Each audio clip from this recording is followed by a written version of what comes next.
Pobre mi gatito, alguien le ha pegado por comer un visto. Ahora está llorando. Pobre mi gatito, alguien le ha pegado por comer un visto. Ahora está llorando. Ay, mi gatito, miau, miau. Ay, mi gatito, miau, miau. Ay, mi gatito, miau, miau.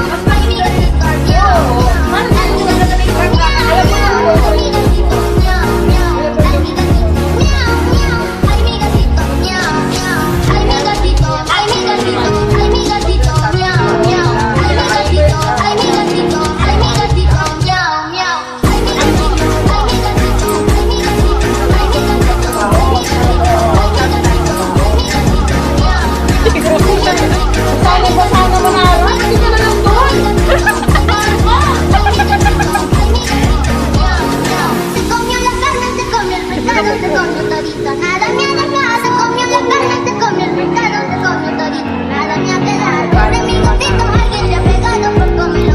Yun lang yung ano doon. Kasi inaano mo ba, hindi na may pag dumating yung araw may bahay, yung anak mo, wala nang bahay. So for today's video, Ano nga yung mga kapatid mo? Ang inisip Ay. kasi lagi nila, ang makikinabang nila. Huwag nila sabihin na lalaki, pwede lang ibigay yan Mars pag dumating ang tamang panahon. ang goods niya. Tawa ko makinya. Kaso Mars, Saka kung ano talaga yun mga yun, kung talagang hindi ka sa Kumari, ito, di pwede mo ba? tirahan, paupa mo. Di ba inuulungan nila ito? Nung namatay dapat si Des, kahit 1,000 lang isang buwan, inaabot 10 yun po. Para may pambaon. Kaso wala. Kaso wala. Pero si Dico nasa papa niya, pakasalaw. Oo, kinukuha nga nila yun eh. Ay, hindi Pwede pumayag si Joven. Amig. Buhay pa yung tatay eh. Pero kung hindi Sabi mo- nga ni Joven, mga anak nga nila, di na nila maasikaso, kulit pa nila si Nico. Yan, eh. Tsaka hindi pa, gusto nga nung lalaki at tito sa kanya, ayaw nga nila.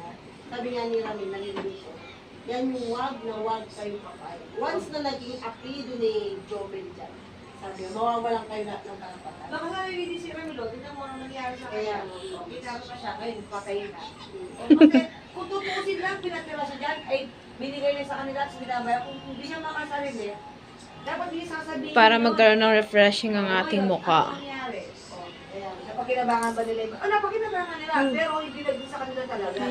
O, pero pag dumating ang panahon, yung batang yun, pasusumbat niya yun. Yung bahay ko, binenta nyo. Hindi nyo naman pinulubing sa magulang ko. Imbis na may tira